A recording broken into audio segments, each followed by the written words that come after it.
Hello, I'm Clare Winstanley and I've been teaching children how to spell for over 20 years, and I'd like to spend the next few minutes just taking you through some of the ways that I try and make spelling magic. I've got some of my tried and tested methods with me now: chocolate cake, sandwiches and potato rings. Yes, believe it or not, they will help your child with their spelling so that spelling becomes a piece of cake. I know it looks as though we're off on a picnic, but I want to show you that spelling can be a walk in the park and as much fun as a picnic.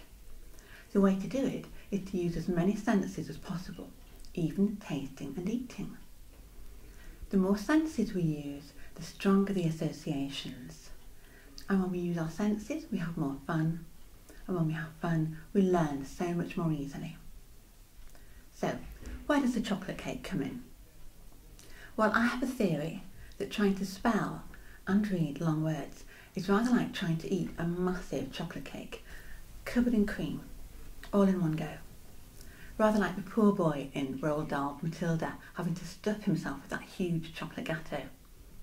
It makes you feel sick, and for some children, spelling can make them feel sick too.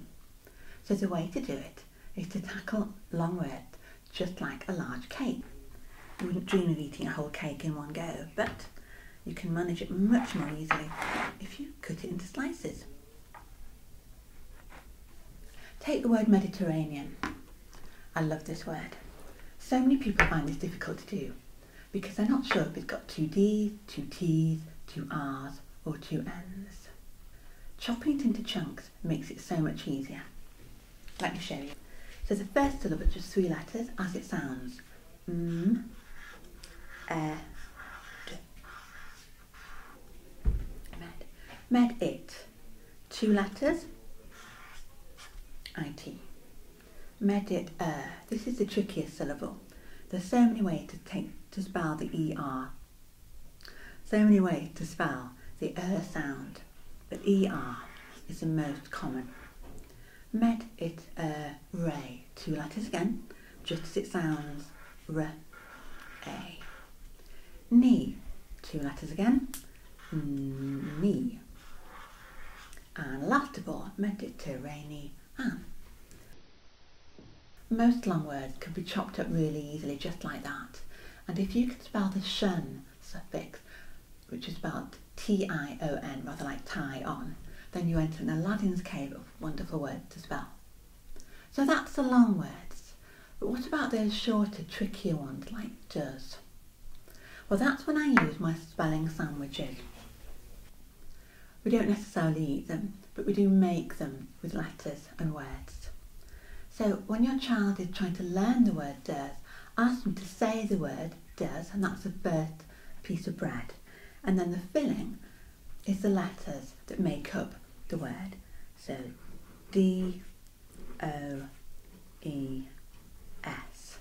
Spells does.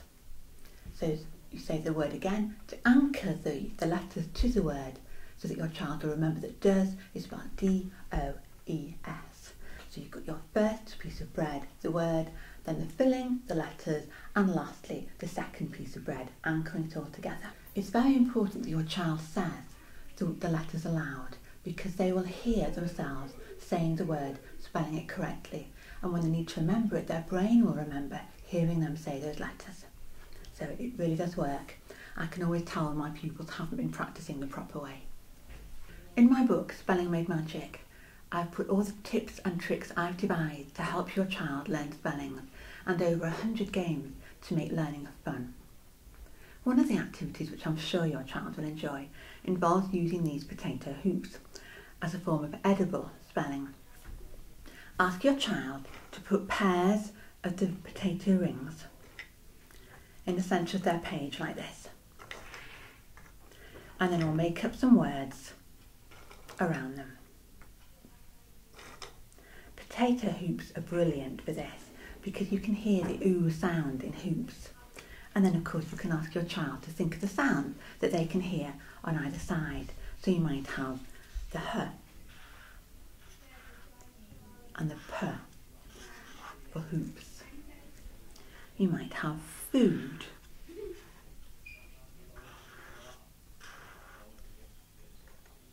You might have cool. This kind of spelling is very cool. And you might have room.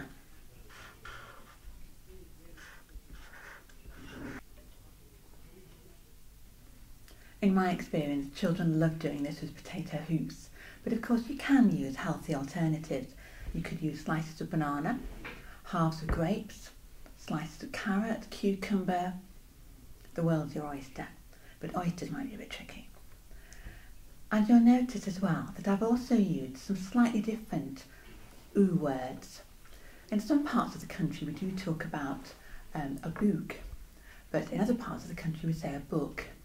In book you can hear the two O's, but in book you can't. So this could be another way that you could help your child to learn words like good, book and look, which sound as though they've got an U in them rather than two O's. But have fun with that, it's very popular. Spelling Made Magic has over 100 activities for you to enjoy with your child and make spelling magic. The link, if you'd like to order the book, is in the video description. I hope you'll enjoy it.